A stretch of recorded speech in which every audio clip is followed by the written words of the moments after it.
यहोशुवा 6:15-21.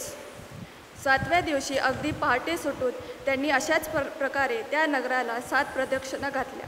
त्या दिवशी मात्र त्यांनी त्या नगराला 7 प्रदक्षिणे घातल्या. 7व्या दिवशी याजक रणशिंगे फुगत असताना यहोशुवा लोकांना म्हणाला, जयघोष करा, कारण परमेश्वराने हे नगरे तुमच्या हाती दिले आहेत. हे नगर व या जे काही असेल ते सर्व परमेश्वराला समर्पित करावे. मात्र राहाब वेश्याला आणि जे कोणी तिच्याबरोबर तिच्या घरी असतील त्यांना जिवंत ठेवावे, कारण आपण पाठविलेल्या जासूदांना तिने लपवून ठेविले होते. तुम्ही मात्र समर्पित वस्तूंपासून सर्वथा दूर राहा. त्या समर्पित झाल्यावर त्यातील एखादी वस्तू घ्याल तर इस्रायलाच्या छावणीवर शाप आणून तिला संकटात घालाल. पण सर्व सोने, रुपे आणि तांब्याच्या व लोखंडाची पात्रे परमेश्वराप्रित्यर्थ पवित्र आहेत. ती परमेश्वराच्या भांडारात जमा केली पाहिजे. तेव्हा लोकांनी जयघोष केला आणि रणशिंगे वाजवत राहिले. रणशिंगेचा आवाज ऐकताच लोकांनी मोठ्याने जयघोष केला आणि तट जागच्या जागी कोसळला. लगेच लोकांनी आपापल्या समोर व त्या नगरातील सरळ चालून जाऊन ते हस्तगत केले. त्या नगरातील पुरुष, स्त्रिया, तरुण, वृद्ध, गुळे, मेंढरे व गाढवे वगैरे सर्वांचा त्यांनी तलवारीने समूळ नाश केला. आमेन. दुसरे कोरिंथ 12वा अध्याय 1-10 वचने. उद्धारक, आध्यात्मिक साक्षात्कार व दैहिक अशक्तता पौडी मिरवणे मला भाग पडते, तरी तसे करण्यापासून काही फायदा नाही. मी प्रभूचे दृष्टांत व प्रकटीकरण याच्याकडे आत वळतो. ख्रिस्ताच्या ठायी असलेल्या एक मनुष्य मला माहीत आहे. त्याला 14 वर्षामागे 3ऱ्या स्वर्गापर्यंत उचलून नेण्यात आले होते. त्याला सदेह नेण्यात आले किंवा विदेही असे नेण्यात आले हे मला ठाऊक नाही, देवाला ठाऊक आहे. त्याचा मनुष्याविषयी मला माहीत नाही की त्या मनुष्याला सुखलोकात उचलून नेण्यात आले सदेह किंवा विदेही हे मला ठाऊक नाही, देवाला ठाऊक आहे. आणि माणसाने ज्याचा उच्चारही करणे उचित नाही अशी वाक्य त्याने ऐकली. अशा मनुष्याविषयी मी पौडी मिरवणार. मी स्वतःविषयी नाही तर केवळ आपल्या दुर्बलतेची पौडी मिरवीन. कारण मी आपले पौडी मिरवण्याची इच्छा धरली तरी मी मूढ ठरणार नाही. मी खरे तेच बोलेन, तथापि मी बोलत नाही, कारण मी जो आहे म्हणून लोकांना दिसतो, किंवा माझ्याकडून लोक जे ऐकतात त्या पलीकडे मला कोणी म्हणू नये. प्रकटीकरणाच्या विपुलतेमुळे मी चढून जाऊ नये म्हणून माझ्या शरीरात एक काटा म्हणजे मला ठोसे मारण्याकरता सैतानाचा एक दूत ठेवण्यात आला आहे. मी फार चढून जाऊ नये म्हणून ठेवण्यात आला आहे. हा माझ्यापासून दूर व्हावा अशी मी प्रभूजवळ 3दा विनंती केली, परंतु त्याने मला म्हटले आहे, माझी कृपा तुला पुरेशी आहे, कारण अशक्तपणातच माझी शक्ती पूर्णतेस येते. म्हणून ख्रिस्ताच्या सामर्थ्याची छाया माझ्यावर राहावी म्हणून मी विशेष करून आपल्या अशक्तपणाची पौडी फार आनंदाने मिरवीन. ख्रिस्तासाठी दुर्बलता, अपमान, अडचणी, पाठलाग, संकटे यात मला संतोष आहे, कारण जेव्हा मी अशक्त तेव्हाच मी शक्त आहे.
देवाच्या वचनाकडे लक्ष लावणार आहोत. वाचलेले दोन्ही शास्त्रपाठ की ज्यामध्ये देवाच्या कृपेविषयी उल्लेख आहे, देवाची कृपा काय आहे, आणि आजच्या असणाऱ्या संदेशाचं शीर्षक आहे देवाची कृपा मला पुरी आहे. किंवा संत पावलाला सर्वसमर्थ देवाने जे सांगितलं, माझी कृपा तुला पुरी आहे.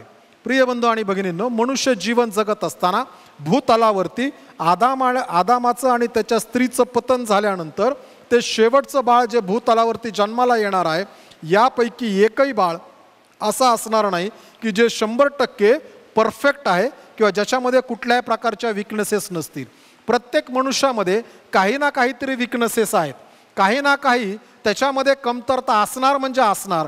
100% चांगला मनुष्य जन्माला येणं हे अशक्य आहे. प्रभू येशू ख्रिस्ताशिवाय स्त्रीपासून जन्मलेला असा कुठला दुसरा मनुष्य नाही की जो 100% चांगला आहे.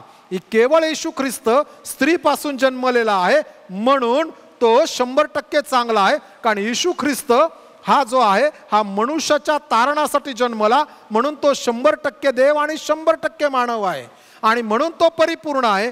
जगामध्ये जन्माला येणारा प्रत्येक स्त्री असो की पुरुष असो, हे प्रत्येक जण जे आहेत यांच्यामध्ये काही ना काही कमतरता आहे.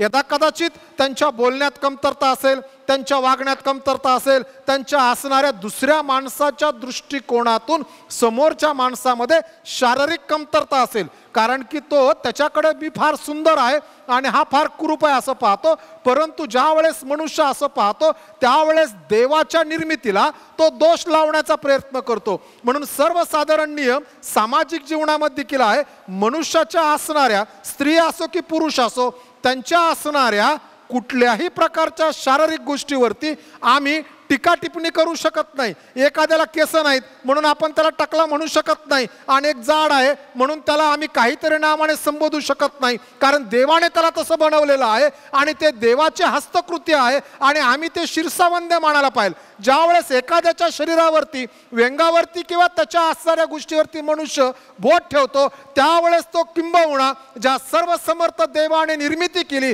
त्या देवाला असं म्हणतो, देवा तुला हे समजलं नाही की ह्या माणसाला कसं बनवायचं.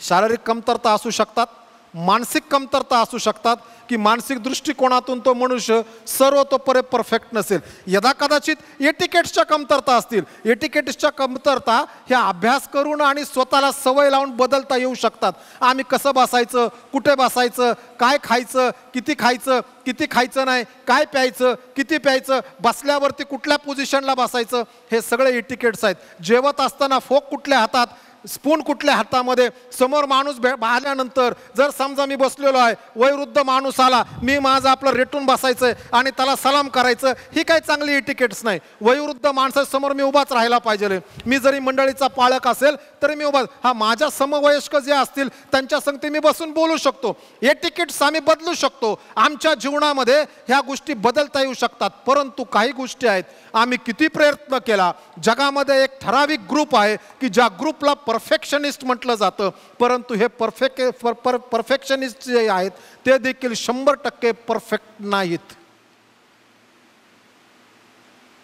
जगात कोणीच परफेक्ट नाही. प्रत्येकामध्ये काही ना काहीतरी कमतरता आहे. परंतु ह्या कमतरतेला मनुष्य दुसऱ्या गोष्टीने पाहू लागला. काही दिवसापूर्वी एका पाळक साहेबांना सांगते मी बोलत होतो आणि ते पाळक साहेब म्हटले, अब्राम पाळक साहेब थोडीशी माहिती आहे म्हणून फोन केला. मी म्हटलं बोला. म्हणाले, माझ्या चर्चमध्ये एक तरुण मुलगा आहे, आई वडिलांनी सांगितलं पाळक साहेब आमच्या तरुण मुलाशी बोला, आणि त्या मुलाशी मी बोलू लागलो. आई वडिलांनी सांगितलं आमचा मुलगा वोडका पिऊन आलाय आणि हा जो वोडका आहे हा पिऊन आलेला आहे, त्यामुळे तुम्ही त्याला समजून सांगा पिऊ नकोस. ज्या वेळेस पाळक साहेबांनी सांगितले तो मुलगा बसला, पाळक साहेबांनी बोलायला सुरुवात केली. त्यावेळेस बोलत असताना त्या मुलाने सांगितलं, पाळक साहेब मी काय वाईट करत नाही. आणि पाळक साहेब म्हणले, परंतु ही दारू आहे. अजिबात नाही म्हटला, कारण की वोडका जो आहे तो बटाट्यापासून बोलतो आणि बटाट्याचा ज्यूस मी पितो, मी काय दारू पित नाही. मी म्हटलं बरं झालं तुमच्या समोरच होता. ते फार शांत आहेत. माझ्या समोर असता तर पहिला 2 लावून त्याला सांगितलं असतं, बटाट्याचा ज्यूस मी तुला करून देतो, तो पी. आम्ही अनेक वेळेस आमच्या ज्या चुकीच्या गोष्टी आहेत, कमतरता आहेत, त्यांना आम्ही वेगळे वर्क लावायचा प्रयत्न करतो. ज्याप्रमाणे स्वीट्सवरती वर्क असतात ना, त्याप्रमाणे की नाही आम्ही कव्हर करण्याचा प्रयत्न करतो. अनेक वेळेस आमच्या जीवनामध्ये आम्ही ह्या गोष्टीला सहज सामोरे जात असताना आम्ही हे कबूल करत नाही. परंतु संत पाऊल ह्या पत्रामध्ये आल्यानंतर मुळात संत पाऊलाने करिंथीकरास मंडळीला 2 पत्र लिहिली. पहिलं जे पत्र लिहिलेलं आहे ह्या पत्रामध्ये मंडळीतले त्याला 10 इशू समजतात, 10 समस्या आहेत मंडळीमध्ये की ज्या 10 समस्याकडे तो लावत असतो. तो म्हणतो ह्या मंडळीत ह्या समस्या त्याने ऐकल्यानं तो लिहिलं. पुढच्या महिन्याच्या 2ऱ्या रविवारपासून करिंथीकरास पत्र आपण 10 अध्यायामध्ये 10 संदेशात ऐकणार आहोत. ह्या ज्या समस्या आहेत त्या समस्या, कारण आजही मंडळांमध्ये त्या समस्या आहेत. मंडळ्या त्या समस्याला फार शहाणपणाने गोंजरण्याचा प्रयत्न करतात, परंतु देवाचा त्या समस्याविषयी असणारा दृष्टिकोन निराळा आहे. उदाहरणार्थ पहिली समस्या त्या ठिकाणी मांडलेली जी आहे ती आहे ग्रुपिझमची. मंडळीमध्ये असणारे फाटाफूट, भेद, गट याविषयी पहिली समस्या आहे. बऱ्याच समस्या 10 समस्या आहेत आणि त्याने मंडळी लिहून समजलं. त्यावेळेस तो मंडळीच्या सभासदांना पत्र लिहितोय, तुम्ही हे बदलायला पाहिजे. त्यानंतर संत पावलाने 2रं करिंथीकरास पत्र लिहिलं. त्यामध्ये तो लिहित असताना आता संत पावलाने करिंथीकरास मंडळीची सेवा केली. त्यानंतर दुसऱ्या लोकांकडे लिडरशिप देण्यात आली. अपोलोस आणि इतर चांगले लीडर आले. ह्या लीडरनी मंडळीची वाढ चांगली केली. मंडळीचे पुढारी म्हणून त्यांनी चांगली सेवा केली. मंडळी आध्यात्मिक दृष्टिकोनातून स्थैर्यतेला आली. मंडळी नीट वागरू लागली. मंडळीमध्ये ख्रिस्ताचे गुणधर्म आणि ख्रिस्ताचे शील दिसू लागले. आणि सगळं झाल्यानंतर काही काळानंतर 3री पिढी जी आहे किंवा 3री लिडरशिप आली. आणि ही आलेली 3री जी लिडरशिप आहे ही लिडरशिप स्वतःला इतर देवाच्या सेवकांपेक्षा मी फार श्रेष्ठ आहे सांगू लागले. मुळात ते ज्यावेळेस करिंथीकरास म्हणत असते म्हणाले आम्ही स्पेशल प्रेषित आहोत, आम्ही स्पेशल प्रेषित आहोत. मला पुन्हा प्रेषिताची व्याख्या सांगायची गरज नाही, कारण की मागच्या 2 आठवड्यापूर्वी मी प्रेषित कोणाला प्रेषित म्हटलंय ह्या 5 गोष्टीविषयी मी सांगितलं. एक सर्वात महत्त्वाची गोष्ट आहे, प्रेषित म्हणजे पाठवलेला, त्याला कुणीतरी पाठवणं गरजेचं आहे. स्वयंघोषित प्रेषित कधीच नसतो. हे पवित्र शास्त्र आम्हाला वारंवार सांगतं. आणि ते येऊन म्हणू लागले आम्ही स्पेशल प्रेषित आहोत, आम्ही विशेष प्रेषित आहोत, आमच्याकडे विशेष दर्जा ह्या प्रेषितांचा. आणि मग त्यांनी संत पावलाच्या प्रेषितपणावरती दूषण ठेवलं. आणि त्या काळामध्ये ज्याप्रमाणे आजच्या काळामध्ये आहे, जर एखाद्या माणसाला कुठं डिस्कोर्स देण्यासाठी किंवा एखाद्या गोष्टीविषयी प्रवचन देण्यासाठी, एखाद्या गोष्टीविषयी त्यांना सिस्टमॅटिक अभ्यास शिकवण्यासाठी बोलावलं तर त्या माणसाला मानधन दिलं जातं. कधी कधी माणसाला विचारलं जातं की तू किती मानधन घेणार आहे. त्या माणसाच्या मानधनाच्या असणाऱ्या पैशावरती त्याच्याकडे किती ज्ञान आहे, तो किती चांगला आहे. तशाच प्रकारची सेवा, तशाच प्रकारची सुविधा ही 2000 वर्षापूर्वी होती. आणि ह्या असणाऱ्या स्पेशल म्हणवणाऱ्या प्रेषितांनी करिंथीकरास मंडळीला सांगितलं संत पाऊल काही चांगला प्रेषित नव्हता, कारण संत पाऊलाने तुमच्याकडनं काहीही मानधन घेतलं नाही, त्याच्यामुळं तो चांगला प्रेषित नाही. आणि संत पाऊल लिहिताना ह्या मंडळी लिहितो मला ख्रिस्तापासून सुवार्ता फुकट मिळाली आणि म्हणून मी तुम्हाला फुकट दिली.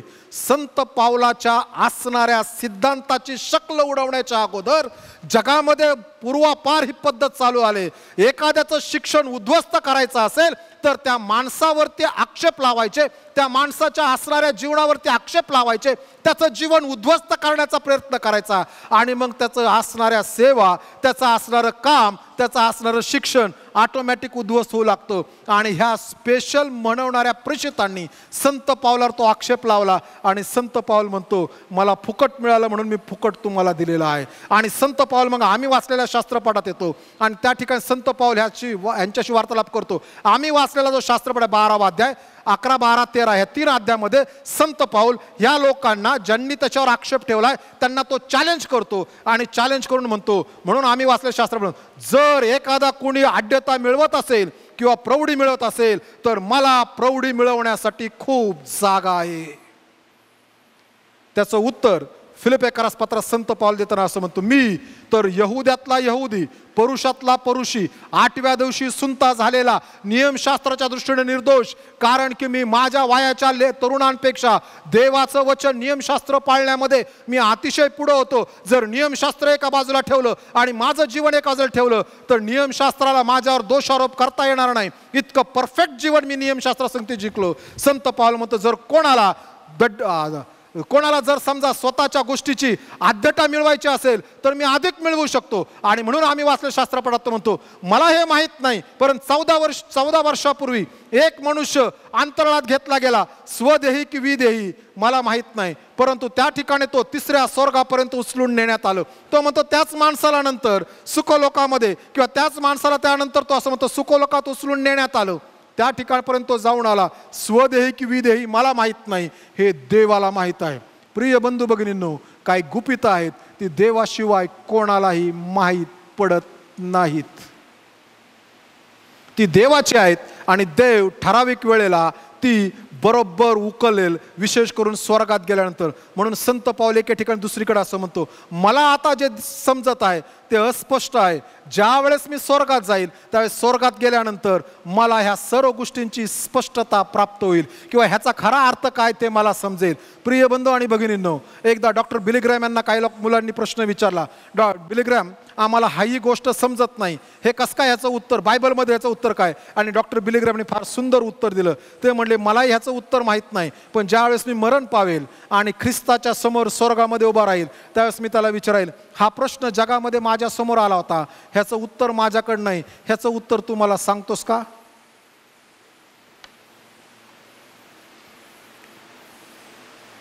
संत पाऊल म्हणतो की मी हे सगळं केलं, परंतु मी 3ऱ्या स्वर्गापर्यंत गेलो, सुखलोकात गेलो, देवासंगती राहिलो, मी नियमशास्त्र दृष्टी निर्दोष आहे, माझ्यामध्ये सर्व गोष्टी चांगल्या जगाला दिसत आहेत, हे सगळं घडत आहे. संत पावलाने पवित्र शास्त्रातली 13 पुस्तकं लिहिली आणि जर आज जिवंत असतं तरी त्याचं हे वाक्य बदललं नसतं. संत पावलाने 13 पुस्तकं लिहिली. संत पावलाने जागोजाग वेगळ्या ठिकाणी मंडळांची स्थापना केली ज्याविषयी प्रेषितांची कृत्य लिहिताना असं म्हणतं की संत पाऊल म्हणाला मला आता ह्या आशिया मायनरमध्ये मला सुवार्तेसाठी ठिकाण उरलं नाही. संत पावलाने त्याच्या जीवन काळाच्या अवघ्या 12 ते 15 वर्षामध्ये त्यावेळेसच्या माहीत असणाऱ्या आशिया मायनरमध्ये त्याने सगळ्या शहरांमध्ये ठिकाणी सुवार्ता सांगितली. आणि तो म्हणतो म्हणून मी आता सुवार्ता सांगण्यासाठी युरोपकडे प्रस्थान करत आहे. आणि युरोपमधलं पहिलं शहर फिलिपे शहरामध्ये त्याने सुवार्ता सांगितली. आणि युरोपमधले पहिली व्यक्ती ख्रिस्ताकडे आली ती होती स्त्री, लुदिया स्त्री. आणि पहिला पुरुष जो ख्रिस्ताकडे आला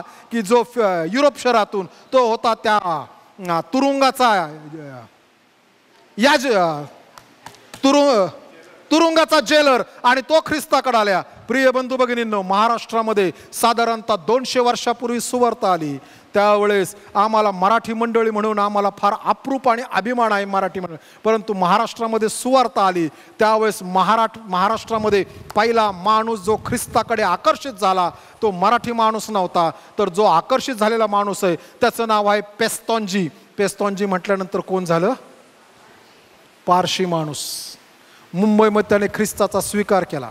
त्यानंतर मंडळीमध्ये वणवा पेटू लागला आणि ख्रिस्ताकडे लोक येऊ लागले. हा संत पाऊल सगळीकडे फिरला आणि संत पाऊल म्हणतो माझ्याकडे सगळं चांगलं आहे. ह्या ठिकाणी लिहिताना असं म्हणतो पुढे आल्या मागं ह्या करिंथीकरास पत्रामध्ये मी ख्रिस्तासाठी छड्या सहन केल्या, ख्रिस्तासाठी फटके सहन केले, अनेक वेळेस मी रात्र तारवावर प्रवास केला, अनेक वेळेस मी समुद्रावर रात्र घालवली, अनेक वेळेस मला खायला भेटलं नाही, मला सर्पदंश झाला, एक ना अनेक गोष्टी झाल्या, त्यातूनही मी आज पुन्हा उभा आहे. तरी संत पाऊल म्हणतो ह्या सगळ्या ज्या गोष्टी आहेत ह्या माझ्यासाठी जमेच्या नाहीत. तर संत पाऊल म्हणतो माझ्यासाठी जमेची जी गोष्ट आहे तो लिहित असताना म्हणतो वचन 5 मध्ये पहिली तर केवळ दुर्बलतेची प्रौढी मी मिरवतो. अनेक वेळेस जगात लोक प्रौढी मिरवतात चांगल्या गोष्टींची. संत पाऊल म्हणतो मी माझ्या दुर्बलतेची प्रौढी मिरवतो. काय अद्भुत देवाचा सेवक हो, काय अद्भुत देवाचा सेवक. तो म्हणतो जी दुर्बलता माझ्याकडे त्याची प्रौढी मी मिरवतो. मग जॉयला एकदा म्हणलं कशाला सगळे केस काढतो डोक्याचे, ठेवत जा, देवाने तुला दिले तसं ठेव. अनेक वेळेस मला तरुण मंडळी इकडची माझ्या घरातली म्हणतात मामा काका जरा काळं कर, खूप पांढरं दिसतोय. म्हणलं देवाने असंच ठेवलं, हे ओरिजिनल आहे, हे ओरिजिनल आहे आणि ओरिजिनलला डुप्लिकेटची कुठली साथ येत नाही. आम्हाला जे देवाने दिलेलं आहे त्याच्यामध्ये संतुष्ट राहणं, कारण की ते देवाने आम्हाला दिलेलं आहे. मग जगासाठी कमतरता असेल पण आमच्यासाठी ते महत्वाचं आहे. आणि म्हणून स्तोत्रकर्ता म्हणताना म्हणतो टिंब टिंब केस हे हा, काय पुढं? पांढरे केस हे मुकुटा समान आहेत. पांढरे केस हे मुकुटा समान आहेत.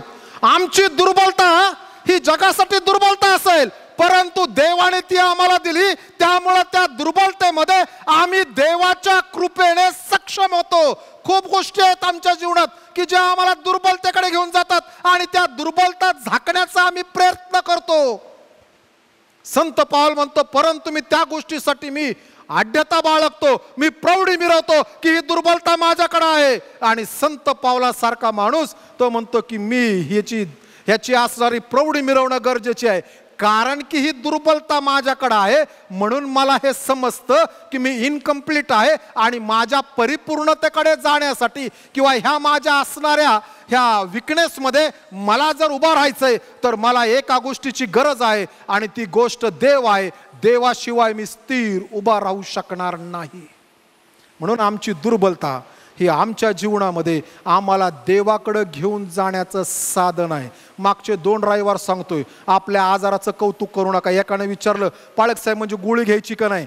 दवाखान्यात जायचं, टेस्ट करायच्या, गोळ्या घ्यायच्या, पण सारखंच ते घेऊन बसायचं नाही डोक्यावर ओझ.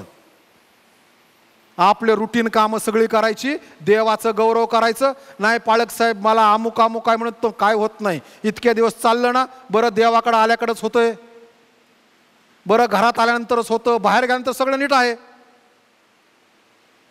आम्ही देवाने आम्हाला हे शरीर दिलेलं आहे ना, त्याकडे आमच्याकडे असणारा घोटाळा जो आहे तो ग्रीकांनी जगामध्ये पेरलेला आहे. आणि ग्रीकांनी जगामध्ये पेरलेला जो घोटाळा आहे इवन मंडळीमध्ये पण ते आहे. अनेक वेळेस आम्ही सहज म्हणताना म्हणतो, आम्ही माणसांच्या तारणासाठी काम करतो, माणसाचं तारण व्हावं, त्याच्या आत्म्याचं तारण व्हावं म्हणून काम करतो. अहो, शरीराशिवाय आत्मा ह्याचं काही ध्येय नाही. म्हणून जुन्या काळात कुठंही यहुदी माणूस हा म्हणत नाही की आम्ही आत्म्याच्या तारणासाठी कष्ट करतो. तो शरीरावरती प्रेम करतो, कारण त्या शरीरामध्ये आत्मा राहतो. म्हणून आम्ही ज्या वेळेस पुनरुत्थित होऊ, जे मरण पावलेत, आज 2 जणांसाठी प्रार्थना केली, याच्या अगोदर अनेक जण आहे. पहिला माणूस जो त्या TC कॉलेजच्या मागच्या कब्रस्तानात ठेवला बारामती मधला, की आणि जगात जेथे जेथे जे विश्वासणारे आहेत ते ज्या वेळेस उठवले जातील त्यावेळेस त्याच देहाने ते उठवले जाणार आहेत.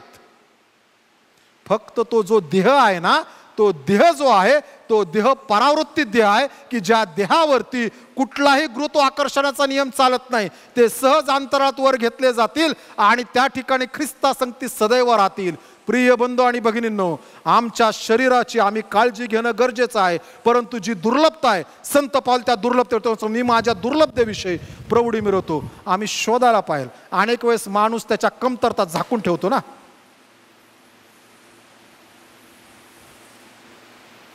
बरोबर आहे की नाही? असा माणूस आहे का तो उघड घेऊन? तो नाही, तो झाकून ठेवतो. शाळेतला मुलगा गेल्यानंतर नापास झाला, तो लवकर घरी येऊन मार्कच सांगत नाही. त्याला भीती असते 2 भेटायचे, पगार व्हायचा. परंतु आमच्या ज्या दुर्बलता आहेत, ज्या दुर्बलता आम्हाला ख्रिस्तापासून दूर घेऊन जातात, त्या दुर्बलतेवरती आम्ही काम करणं गरजेचं आहे. जुन्या काळामध्ये मनुष्य होऊन गेला, त्याचं नाव योब आहे. आणि हा जो योब आहे, हा योब अनेक वेळेस लोक म्हणतात, एकामागे एक संकट येऊ लागलं होतं, देवाने माझी योबासारखी परीक्षा घेतली. साफ खोटं, साफ खोटं आहे. योबाची परीक्षा काय होती हो? काय होती योबाची परीक्षा? काय होती? हा, मुलं बाळ गेली, बर, अजून संपत्ती गेली, अजून हा आजार झाला, सगळं शरीर त्या गाळव्यांनी भरलं, खापरीने खाजवू लागला, अजून. अहो, योबाला ह्या सगळ्यामुळे दुःख नाही झालं, त्याच्यामुळे पण दुःख झालं नाही. योबाचा इशू हा फिनान्शियल नव्हता, योबाचा इशू हा फिजिकल नव्हता, योबाचा इशू हा प्रेस्टिज नव्हता. योबाचा इशू, योबाचं पुस्तक जर आम्ही वाचलं 42 अध्यायामध्ये 36 वेळेस योब देवाला असं म्हणतो, हे देवा, तू माझ्याशी बोलत का नाहीस? एवढ्या सगळ्या प्रसंगातून जात असताना तू माझ्याशी बोलत का नाहीस? योबाचं दुःख आत्मिक आहे. त्याला माहिती आहे पैसे आलेत, पैसे जातील, देव उद्या पुन्हा देईल. 36 वेळेस देवाला होतं, देवा तू माझ्याशी बोल, मी आत्मिक कफल्लक झाल्यासारखा वाटतोय. योबाचं दुःख ना आर्थिक होतं, योबाचं दुःख ना शारीरिक होतं, ना मानसिक होतं, ना योबाचं दुःख जे होतं ते योबाचं दुःख आत्मिक होतं. देवा तू बोल, तू बोलत होता म्हणून माझं नीट होतं. ह्या दुःखात पण जर तू माझ्याशी बोललास तर मला समाधान प्राप्त होईल. मी ह्या सगळ्या लॉसेस सांगती जगायला तयार आहे, पण तू माझ्या संगती बोल. 36 वेळेस हा योब देवाचा म्हणतो. अनेक वेळेस आम्ही देवाला म्हणतच नाही, हो देवा माझ्याशी बोल. मग देव कसा बोलेल? कधी कधी काही काही लोक देवाच्या वाचनासाठी कान बंद करतात, संदेश ऐकायला येतच नाहीत. कसं बदलेल? कसं बदलेल? रोमकरास पत्रात संत पाऊल लिहिताना असं म्हणतो, रोमकर आम्ही जाऊन सांगितल्याशिवाय त्यांना कसं समजेल? आम्ही देवाचं वचन ऐकलं नाही तर आम्ही कसं बदलू? कारण देवाचं वचन एकमेव स्त्रोत आहे पवित्र शास्त्रात सांगितलेला की ज्याद्वारे आम्ही बदलू शकतो. 2 तिमोथी 3:16 मध्ये म्हटलेलं आहे, प्रत्येक ईश्वरप्रेरित शास्त्रलेख सद्बोध, सुधारणूक, नीती शिक्षण, दोष दाखवणे यासाठी दिलेला आहे. यासाठी की प्रत्येक देवाचा सेवक चांगल्या कामासाठी सज्ज व्हावा. आम्ही जर ऐकणारच नाही तर आम्ही बदलणार कुठून? आम्ही देवाचं वचन वाचणारच नाही तर आम्ही बदलणार कुठून? आम्ही ते करायलाच हवं. आम्ही प्रिय बंधू भगिनी म्हणतो बोल, आणि देव त्याच्या आम्ही ज्यावेळेस देवाला बोल म्हणतो ना, देव कधीतरी आमच्या संगती निश्चित बोलणार. नीतिसूत्राचं पुस्तक एक सुंदर वचन आहे. जो मनुष्य देवाच्या आज्ञाकडे किंवा शब्दाकडे वचनाकडे दुर्लक्ष करतो, कानाडोळा करतो, त्याच्या प्रार्थना देवाला वीट आणणाऱ्या आहेत. आम्ही प्रार्थना खूप चांगली करत असो, पण देवाचं वचन मला माहीत नाही, जर मी ते पाळत नाही तर आमची प्रार्थना देवाला वीट आणते. देव म्हणतो काय बोलत आहे हा माणूस?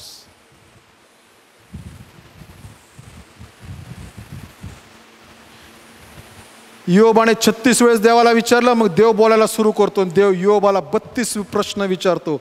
योबा ह्या प्रश्नाचं उत्तर देतो. ज्यावेळेस मी पृथ्वी निर्माण केली त्यावेळेस तू कुठं होतास? ज्यावेळेस बर्फ अंतराळात असतो त्याचे कवाडं कुठं आहेत? आणि योब एकाही प्रश्नाचं उत्तर देत नाही. तर म्हणतो देवा मी माझ्या तोंडावर बोट ठेवून बसलेलो आहे. प्रिय बंधू भगिनींनो, ही आमची दुर्बलता आहे. देवाच्या ज्ञानासमोर आम्ही टिकू शकत नाही, कारण की देवाचं ज्ञान मनुष्याच्या मूर्खतेपेक्षा श्रेष्ठ आहे. मनुष्याच्या ज्ञानापेक्षा देवाची मूर्खता श्रेष्ठ ठरते. कारण की आमच्या देवाने एखादी गोष्ट सहज बोलला, पण माणसाने त्याच्याविषयी किती ज्ञान संपादन केलं तरी शेवटी देवाचं वाक्य सर्वश्रेष्ठ ठरेल. म्हणून स्तोत्रसंहिता 19 मध्ये स्तोत्रकर्ता म्हणतो, देवाचं वचन 52 कशी सोन्याच्या राशीपेक्षा इष्ट आहे. मग हा संत पाऊल म्हणतो मी माझ्या दुर्बलतेची प्रौढी मिरवतो. आणि संत पाऊल त्याची दुर्बलता सांगू लागतो. ज्यावेळेस माणसात दुर्बलता आहेत ना, त्यावेळेस मनुष्य त्या दुर्बलतेसाठी काही ना काहीतरी करतो. त्या दुर्बलतेसाठी मनुष्य काही ना काही करतो.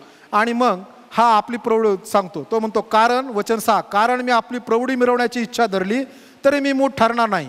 मी खरे तेच बोलेन, तथापि मी बोलत नाही, कारण मी जो आहे म्हणून लोकांना दिसतो, किंवा माझ्याकडून लोक जे ऐकतात त्या पलीकडे मला कोणी मानू नये. प्रगटीकरणाच्या विपुलतेमुळे मी चढून जाऊ नये म्हणून माझ्या शरीरात एक काटा. संत पावलाला देवाचं बरंच प्रगटीकरण झालं होतं ना, म्हणून संत पावला सारखा म्हणतो प्रभूपासून मिळाले, प्रभूने सांगितले, प्रभूने दाखवले, प्रभू मला सांगता. तो म्हणतो ह्या प्रगटीकरणाच्या असणाऱ्या श्रेष्ठत्वामुळं मी विपुलतेमुळे मी चढून जाऊ नये, म्हणजे माझ्यात गर्व येऊ नये म्हणून माझ्या शरीरात एक काटा, म्हणजे मला ठोसे मारण्याकरता सैतानाचा एक दूत ठेवण्यात आलेला आहे. मी चढून जाऊ नये म्हणून ठेवण्यात आला. ह्याच्याकडे खूप आहे, पण एक गोष्ट आहे, सारखीच बुक्की मारायची पावलाला. ठोसे मारणे म्हणजे बुक्की. संत पावलाला ते लागलं की संत पावला म्हणायचं अर मी कुठंतरी गर्वाकडे निघालो. ज्या त्या माणसाला माहीत आहे आम्ही देवासंगती विश्वासू राहावं म्हणून देवाने आमच्या शरीरात काय बुक्की ठेवली, काय काटा ठेवला, तो टोचतोच. संत पाऊल स्पष्टपणे सांगतो जे प्रगटीकरण मला होतं त्याच्यामध्ये मी गर्व प्राप्त करू नये म्हणून आहे. हा शारीरिक काटा आहे. संत पावलाला असं कधी वाटत असेल ना, अरे आता काय मी 3 वर्ष अरबस्थानामध्ये येशू संगती राहिलो, इतर प्रेषितांपेक्षा मी स्पेशल आहे, कारण बाकी सगळे 12 संगती येशू संगती फिरले, मला प्रेषित करावं म्हणून मला 3 वर्ष अरबस्थानामध्ये प्रत्येक गोष्ट शिकवली गेली. एवढंच नव्हे तर मला ज्यावेळेस पाचारण झालं त्यावेळेस माझ्या पाचारण स्पष्टपणे सांगितलं, हा विदेशी लोकांकडे सुवार्ता घेऊन जाण्यासाठी माझं निवडलेलं पात्र आहे. आणि संत पावलाकडे खूप जमेच्या गोष्टी होत्या. आणि संत पाऊल ज्यावेळेस वाटतं हे की ठोसा बसायचा ठप, संत पाऊल शांत. आणि संत पाऊल म्हणतो, ज्यावेळेस मला ही कमतरता जाणवली त्यावेळेस मी देवाकडे प्रार्थना केली. ज्यावेळेस माणसाला कमतरता जाणवते त्यावेळेस माणसं काही प्रयत्न करतो. मग मनुष्य कोणाकडून तरी सल्ला घेतो, कोणाकडून तर कोणासंग तरी बोलतो, काही त्याच्यावरती पर्याय असेल त्या पर्याय तो पूर्णतेच घेऊन जाण्याच्या गोष्टी करतो. नाही हे केल्यानंतर असं घडेल, ते केल्यानंतर तसं घडेल, याविषयी तो विचार करतो. नाही त्या वेगळ्या कोर्सेस करण्याचा प्रयत्न करतो, मेडिकेशन घेण्याचा प्रयत्न करतो. संत पावलाने ह्या सर्वांपेक्षा एक गोष्ट स्वीकारली, तो असं म्हणतो, मी देवाकडे हा काटा निघून जावा म्हणून 3दा प्रार्थना केली. देवा हा काटा तू काढ. 3दा प्रार्थना केली. आम्ही अनेक वेळेस म्हणतो, देवा हे जरा कठीण आहे, हे काढून टाक, हे काढून टाक, हे काढून टाक, हे काढून टाक. देवा हे असं असं हे नीट कर, देवा हे असं तसं नीट कर, देवा असं कर, देवा तसं कर, देवा हे कर. आणि देवाने संत पावलाची प्रार्थना नाही ऐकली. संत पाऊल म्हणतो, असं संत पाऊल देऊन तर राहू देत. आजच्या जगात मात्र भयंकर परिस्थिती आहे.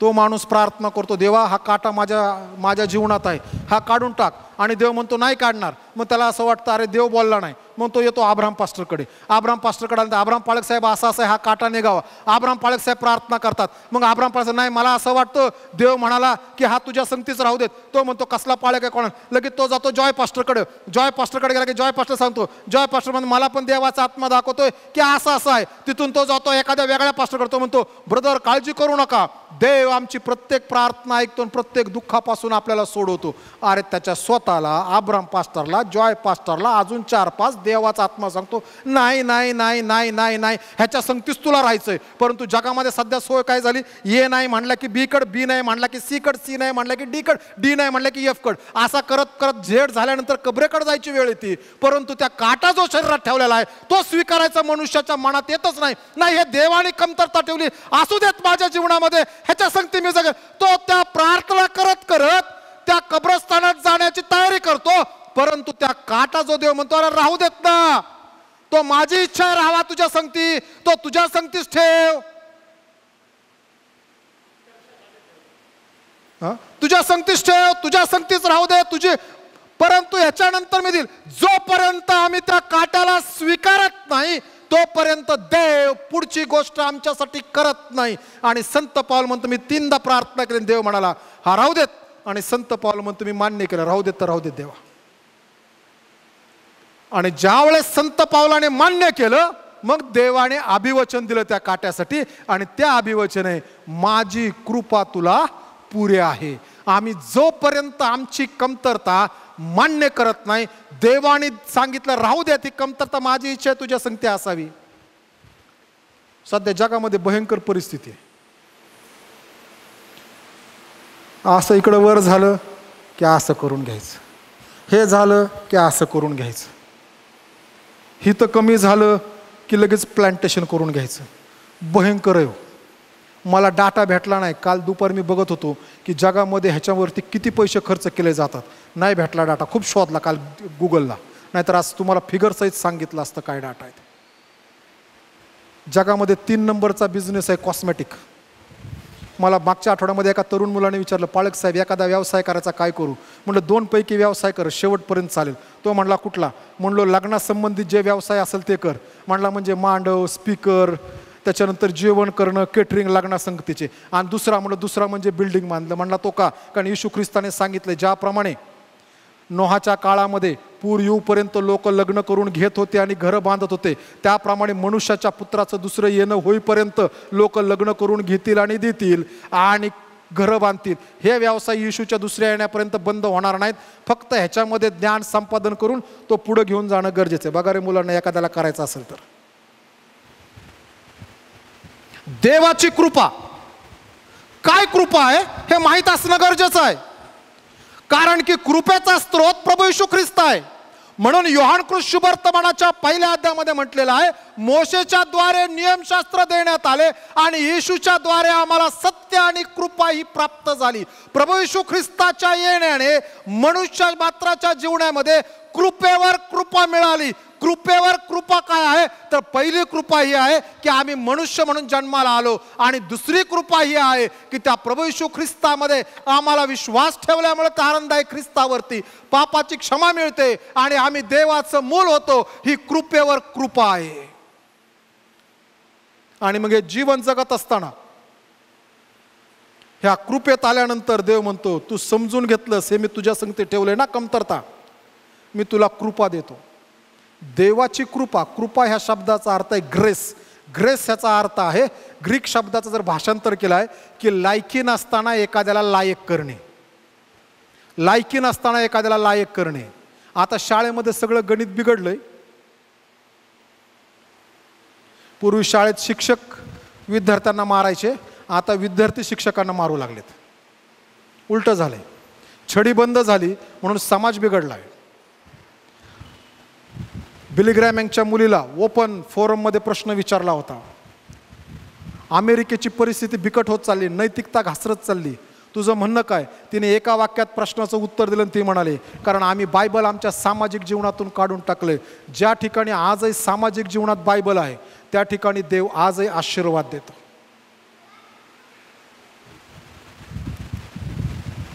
मिशनऱ्यांनी उगाच वेडे म्हणून त्यांनी सकाळचे डिवोशन सुरू केले नव्हते. मिशनऱ्यांनी उगाच वेगवेगळ्या ठिकाणी प्रार्थना सुरू केल्या नव्हत्या की त्या ठिकाणी गेलं तर प्रार्थना काम करते, प्रार्थना चमत्कार करते, प्रार्थना चिन्ह घडवते, प्रार्थना आशीर्वाद देते, प्रार्थना देवाला म्हणते, देवा आम्ही सगळे एकत्र एका मनाने प्रार्थना करतोय, तू काम कर. प्रभू येशू ख्रिस्ताची कृपा माणसाला समजते.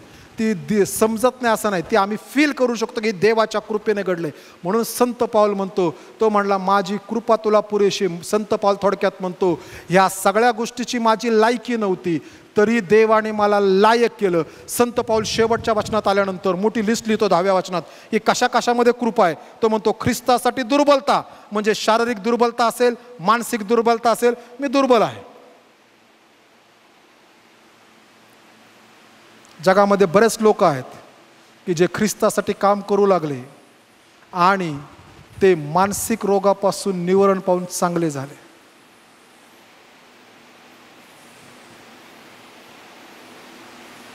बॉम्बेला एक माणूस होता लक्ष्मण मेहबूबानी. मी ज्यावेळेस गेलो नवीन सेवेला, साधारणतः 1996ची, त्याच्यानंतर 2-4 महिन्यात तो येऊ लागला. आणि मग त्याला सांगितलं कोणीतरी नवीन पाळक साहेब आलेत आणि तो येऊ लागला आणि त्या माणसाने सांगितलं की पाळक साहेब मी असं आहे तसं हे ते असं तसं तसं तसं सगळं सांगितलं. ओके म्हटले, दर बुधवारी येऊन मी चर्च स्वच्छ करणार. आणि तो माणूस, लोक म्हणायचे की ह्याचं मानसिक स्वास्थ्य काय बरोबर नाही. तो त्याच्या बहिणीच्या हॉटेलमध्ये काम करायचा, लोकांना प्लेट्स वगैरे देणं आणि धुण्याचं. आणि हा म्हणाला की मी दर बुधवारी येईल. आणि मग तो दर बुधवारी स्वतःच्या पैशाने कापड आणणार, निरमा आणणार, सगळं चर्च छडानगरचं स्वच्छ करणार. आणि मी त्याला म्हणालो, लक्ष्मणराव बुधवारी करून काय उपयोग नाही, रविवारी चर्च असतं आणि छडानगरचं चर्च संध्याकाळी 5 वाजता असतं. आणि मग हा रविवारी सकाळी येऊ लागला, सगळं चर्च स्वच्छ करू लागला. सगळे म्हणले काय पाळक साहेब हा किती दिवस करेल माहीत नाही. म्हणलं जेवढ्या दिवस करेल तेवढ्या दिवस. 5-6 महिने केल्यानंतर हा माणूस एकदम गायब झाला. परत दुसऱ्या माणसाला सांगावं लागलं. त्याच्यानंतर त्याने 1-1.5 वर्षांनी मला फोन केला आणि मला म्हटला, पास्टर मी मेहबूबानी बोलतोय लक्ष्मण. मी म्हटलं बोला, तुमचं मंत्रालयात काय काम आहे का? चुटकीसरशी पूर्ण तेच घेऊन जातो म्हटलं. मी म्हटलं कसं काय? अमुक अमुक मंत्र्यासंगती मी रोज बसतो आणि उठतोय. मी म्हटलं कधीतरी येऊन भेटा. पुढच्या रविवारी भेटायला आले तर हातामध्ये घड्याळ घालून आले, राडो. म्हटले बघा माझ्याकडे त्यावेळेस राडो घड्याळ फार कमी लोक घालायचे. मी म्हटलं कसं घडलं? ते म्हणले देवाची फरशी पुसली ना मंदिरातली म्हणून देवाने मला सज्ञान दिलं. आमची दुर्बलते, संत पाऊल या ठिकाणी शब्द वापरतो, माझी दुर्बलता जिथं मी कमी आहे, अपमान जिथं माझा अपमान होतो, प्रिय बंधू भगिनी त्या अपमानासाठी स्वर्गात प्रतिफळ आहे. मत्तई कृत शुभवर्तमान 5वा अध्याय 10 धन्यवादातले शेवटले 2 धन्यवाद तिथं म्हटलेलं आहे, जर माझ्या नावामुळं कोणी तुमची निंदा करत असेल, तुमच्या विरुद्ध सर्व प्रकारचे वाईट बोलत असेल, तर तुम्ही धन्य, स्वर्गात तुमचे प्रतिफळ मोठे आहे. आणि म्हणून ज्या वेळेस आपल्याविषयी कोणतरी वाईट बोलतं, चुकीचं बोलतो, त्यावेळेस आनंद मानायचा का? स्वर्गात आपलं 1 मिलीमीटरनी आपलं प्रतिफळ वाढलं. देव त्यासाठी प्रतिफळ देईल, कारण आम्ही देवाच्या गोष्टी करतो, देवाच्या मार्गात करतो. म्हणून जर कोणी बोलतो पण आम्ही देवाचं करत नाही, पण देवाचा मुलामा लावतो, मग चुकीचं आहे. ख्रिस्ती जगामध्ये बऱ्याच गोष्टी आहेत की जे देवासाठी झाल्या नाहीत, परंतु माणूस सांगताना म्हणतो देवामुळे मी छळ सहन करतोय. अजिबात नाही. देवाला समजतं देवामुळं काय, देवामुळं काय नाही. तो पुढची गोष्ट म्हणताना असं, अडचणी, आमच्या जीवनात अडचणी आहे का? देव म्हणतो माझी कृपा तुला पुरेशी आहे. ज्या कुठल्या अडचणीतून जात आहेस, ज्या समस्येतून जात आहेत, माझी कृपा तुला पुरेशी आहे, माझी कृपा तुला सोडणार नाही. पुढे तो म्हणतो पाठलाग जर छळ होतोय, पाठलाग होतोय, तर माझी कृपा तुला पुरेशी आहे. बुधवारी या ठिकाणी सेमिनार झालं आणि मग विचार होते मागच्या 3 महिन्यामध्ये सेमिनार पहिलं झाल्यानंतर किती जणांनी किती लोकांना सुवार्ता सांगितली. मग सांगितल्यानंतर त्यांनी विचारलं काय विरोध झाला का? मी एक होतो ना, अजून एक जण होते. मला विचारलं किती लोक? म्हणलं 2 लोक. मी म्हणलो सांगायला ते म्हणले नाही ऐकायचं, निघून जा, तुमचा इशू असा आहे, तुमचा इशू तसा आहे, तुमच्या लोकांना सुधरा. म्हणून लोक सगळी सारखीच आहेत, ऐकायचं नाही. 2 जण बोलले. आम्हाला लोक बोलतात पाठलाग करतील म्हणून आम्ही आमचं बायबल घ्यायचं, सुवार्ता घ्यायची, लाल कापडात बांधायची, 4 रिबीन बांधायच्या, वरून एक साखळी टाकायची, सगळं घ्यायचं आणि वर माळ्यावर ठेवून टाकायचं. नाही. आद्य ख्रिस्ती मंडळी पण सुवार्तेसाठी छळातून गेली, आम्हाला पण जाणं गरजेचंच आहे. आणि तो होणारच आहे, नाही केलं तरी होणार आहे. त्यामुळं ते सुवार्ता सांगून छळ करून घेतलेला जास्त चांगला आहे. देव त्यासाठी प्रतिफळ देईल. कारण की आद्य ख्रिस्ती मंडळी प्रेषितांची कृत्य 1 अध्याय 8व्या वचनात म्हणले तुम्ही जाऊन सर्व राष्ट्रलोकात शिष्य करा, त्यास पित्याच्या पुत्राच्या प्रेषित 1:8 मध्ये म्हटलेलं आहे पवित्र आत्मा तुम्हावर येईल तेव्हा तुम्हाला सामर्थ्य प्राप्त होईल. यरूशलेमेत, सर्व यहुद्यात, शमरोनात, पृथ्वीच्या शेवटापर्यंत तुम्ही माझे साक्षी व्हाल. तो म्हणताना असं म्हणतो मंडळीला स्पष्टपणे सांगितलं तर मंडळीने काय करायचं आहे आणि मंडळीसाठी स्पष्ट रोडमॅप दिला होता की यरूशलेम, यहुद्या, शमरोन जगाच्या. पण मंडळी म्हणाली नाही नाही नाही, यरूशलेम शहरात चांगलं आहे, आम्ही सेक्युअर आहोत. आणि देव म्हणला सेक्युअर आहात का? 8व्या अध्यायाच्या 1ल्या वचनात देवाने छळ आणला आणि छळाचा परिणाम हे सगळीकडे पाहणे. आम्ही जर व्हॉलेंटरी ख्रिस्ताची सुवार्ता सांगितली नाही तर इनव्हॉलेंटरी आमचा छळ होणारच आहे. आज ना उद्या होणारच आहे. आज ना उद्या त्रासाला सामोरे जायचंच आहे. तो म्हणतो पाठलाग. ज्यावेळेस माझा पाठलाग झाला, संत पाऊल म्हणतो, त्यावेळेस मला याची जाणीव झाली की देवाची कृपा मला पुरे पडली. संत पाऊल एवढा छळ पवित्र शास्त्रात दुसऱ्यांचा दिसत नाही है ना. 39 फटके खाल्ले, सापकाणी मारलं, छितू झाली, तुरुंगवास झालं. रोमकारास शहराच्या पहिली अरेस्ट झाली त्यावेळेस तिथं लिहिलं, तो म्हणतो मी बंधनामध्ये आहे. त्या ग्रीक शब्द जो बंधनाचा आहे ना, त्याचा अर्थ आहे खरं त्याच्या पायामध्ये खरंच साखळी होती, फक्त 1 मीटरची. तो 1 मीटरपर्यंत जाऊन परत येऊ शकतो, इतकेच प्रवास त्याचा होता. तो म्हणतो त्या पाठलागात मला हे समजलं की प्रभूची कृपा मला पुरेशी आहे. तो म्हणतो संकट आहे, वेगवेगळ्या प्रकारचे संकट आले, त्या संकटात मी अनुभव घेतला की देवाची कृपा माझ्यावरती नवीन होते आणि ती मला पुरेशी आहे. तो म्हणतो ज्यावेळेस मी अशक्त होतो त्यावेळेस देवाच्या कृपेने मला सशक्त केलं. ज्यावेळेस मी अशक्त होतो त्यावेळेस देवाच्या कृपेने मला सशक्त केलं. आज देवाचे लोक हो, देवाचं वचन ऐकत असताना आज माझ्यामध्ये काय दुर्बलता आहे? माझ्या तोंडात दुर्बलता आहे का? उघडलं तोंड की शिव्या देतो का? ती दुर्बलता आहे. कारण शास्त्र म्हणतं आशीर्वाद दे. माझ्या विचारामध्ये दुर्बलता आहे का? मी 1 साइडेड विचार करतो का? माझे विचार पवित्र शास्त्राला आणि देवाला सोडून आहेत का? मनुष्य केंद्रित आहेत का देव केंद्रित आहेत? माझी दुर्बलता काय आहे? शारीरिक आहे, मानसिक आहे, आर्थिक आहे, बौद्धिक आहे, सामाजिक आहे, आत्मिक आहे? काय दुर्बलता आहे? त्या दुर्बलतेसाठी देव आज म्हणत आहे माझी कृपा तुला पुरेशी आहे. आणि जोपर्यंत ती दुर्बलता आम्ही मान्य करणार नाही तोपर्यंत त्या दुर्बलतेसाठी देवाची कृपा अनुभवता येणार नाही, कारण देवाची कृपा आम्हाला परिपूर्णतेकडे घेऊन जाणारी कृपा आहे. आणि संत पाऊल म्हणतो, म्हणून मी म्हणतो की माझ्या दुर्बलतेचा अभिमान बाळगतो, किंबहुना तो म्हणतो मी गर्व करायला तयार आहे, कारण की देवाची कृपा सर्व पूर्णतेस घेऊन जाते. जुन्या काळातला यरीहो शहराचा शास्त्रपाठ वाचला. 7व्या दिवशी सगळे लोक उभा राहिले. तुतारी आणि याजकांनी आपल्या खांद्यावरती तो कर्राचा कोश घेतला. हातामध्ये त्यांनी तुताऱ्या म्हणजे शोफेर घेतली. हातामध्ये तुतारी म्हणजे शोफेर घेतली. शोफेर म्हणजे रणशिंग घेतलं. ते वाजवण्यासाठी निघाले आणि ते वाजवत राहिले. आणि 7व्या दिवशी 7 फेऱ्या झाल्या. सगळ्या लोकांनी एकदाच जयघोष केला आणि बाबेलचा यरीहोचा असणारा बुरुज, यरीहो शहर हे जगातलं पहिलं मोठं शहर आहे की जे फार सिस्टमॅटिकली बांधलं गेलं होतं. त्याला 2 तटबंदी होत्या, 1 नव्हती 2 तटबंदी होत्या. आणि बाहेरच्या तटबंदीभोवती हे लोक उभा होते आणि त्यांनी गजर केला.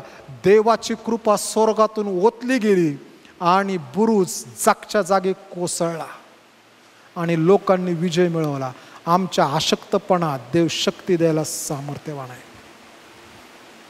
प्रभू का आनंद मेरी ताकद. आम्हाला शक्ती देण्यासाठी तो सामर्थ्यशाली आहे. देवाची कृपा आम्हाला लागते. आम्ही ज्यावेळेस आमच्या अशक्तपणा घेऊन देवाकडे येतो त्यावेळेस देव म्हणतो माझी सामर्थ्य, माझी कृपा तुला पुरेशी आहे. माझ्या जीवनात एकदाच मी प्रयत्न केला सेवा सोडून पळून जाण्याचा. मुंबईत होतो, मला ओएम संगती पाठवलं कॉन्फरन्सने आणि ओएम संगती पाठवल्यानंतर त्या ठिकाणी गेलो आणि एका महाराष्ट्र एज्युकेशन शाळेमध्ये टिळकनगरच्या बाजूला तिथं ठेवलं. आणि तिथं ठेवल्यानंतर 10-15 दिवसात लक्षात आलं हे भयंकर आहे, हे वेगळं आहे. इथं रोज जायचं, ट्रॅक्स घेऊन जायचे, दारोदारी जाऊन सांगायचं, लोकांशी बोलायचं, कधी लोकांशी वाद व्हायचे. हे सगळं केल्यानंतर एके दिवशी रात्री झोपत ठरलं उद्या सकाळी उठायचं. सकाळी उठल्यानंतर इथून दादर स्टेशन गाठायचं. दादर स्टेशनमधून रेल्वे, त्यावेळेस जनता दुपारी यायची दौंडला, तिच्यात बसायचं आणि तिच्यात बसून दौंडला जायचं आणि घरी जाऊन सांगायचं मी काय पाळक बांधणार नाही. सकाळी सगळं आवरावर केली, छोटी सुटके आट्याची ती पॅक केली, शमनम भरली, सगळं काय भरलं आणि सगळं भरल्यानंतर म्हणलो आता परत पाळक व्हायचं नाही. काय आई प्रार्थना करते करू द्यात, आपण आपल्या मार्गावर जुन्या निघायचं. आणि सकाळचं डिवोशन सुरू झालं 9 वाजता आणि डिवोशनमध्ये गाणं सुरू झालं, प्रभू का आनंद मेरी ताकद, संसार में यीशु है मेरी ताकद. आणि ते गीत जसं जसं पुढं सरकू लागलं देवाचा आत्मा म्हणाला तू एकटा नाहीस, मी तुझ्या संगती आहेस, तू आशक्त नाहीस, मी तुझ्या संगती आहेस. आणि त्या दिवशी मॉर्निंग डिवोशनला राजू ख्रिस्टी नावाचा आमचा टीम लीडर होता, त्यांनी डिवोशन घेतलं आणि त्यावेळेस तो म्हणताना म्हणाला विलाप गीतातून तो म्हणाला देवाची कृपा आमच्यावर दररोज नवीन होते. तिथं परत देवाची क्षमा मागितली, शबनम खांद्याला टाकली आणि जी तेव्हापासून शबनम घेऊन निघालोय. आत्तापर्यंत कधीही असं वाटलं नाही की ही सेवा सोडावी आणि दुसरीकडे जावं, कारण की त्या दुर्बलतेमध्ये एकदाच देवाची कृपा मिळाली आणि ती कृपा अजूनपर्यंत माझ्या संगतीच. आमच्या जीवनात अनेक दुर्बलता असतील, देवाची कृपा शोधायला पाहिजे. यावेळेस सर्वजण उभा राहूयात. प्रभू का आनंद मेरी ताकद, संसार में यीशु है मेरी ताकद हे गीत गाणार आहोत. हे गीत गायल्यानंतर त्यानंतर प्रार्थना, प्रभूने शिकवलेली प्रार्थना, आशीर्वाद आणि सुवनदेव परात्पर म्हणून आजच्या उपासनेचा समारोप करू.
जे गीत शेवटी गायलं ते गीत आम्हाला सांगतं की आमच्या वेगवेगळ्या टप्प्यामध्ये तू आम्हाला कधी सोडणार नाहीस, कारण की तुझी कृपा आमच्या संगती आहे. आणि आम्ही विश्वास ठेवतो परमेश्वरा विलाप गीतातील त्या वाक्यावरती, त्या वचनावरती की जी म्हणते तुझी दया आणि कृपा आमच्यावर दररोज नवीन होते. आणि त्यासाठी आम्ही गौरव आणि सन्मान तुला देतो, तुझ्या नावाला उंचावतो, उपकार स्तुती करतो. यावेळेस विभक्त होत असताना तुझी कृपा आम्हा प्रत्येका संगती असू देत. ह्या सप्ताहामध्ये असणारे मंडळीची प्रत्येक सेवा तुझा पुत्र प्रभू येशू ख्रिस्त याच्या नावामध्ये आशीर्वादाने पूर्णतेस तू घेऊन जा. ते आध्यात्मिक लाभाची ठरे अशी कृपा दे. आम्ही आमचं समर्पण तुझ्या हातामध्ये करतो.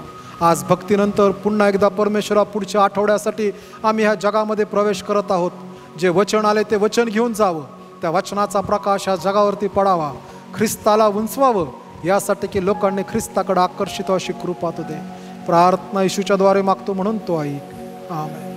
हे आमच्या स्वर्गातील पित्या, तुझे नाम पवित्र मानले जाव, तुझे राज्य जसे स्वर्गात तसे पृथ्वीवरही तुझ्या इच्छेप्रमाणे हो.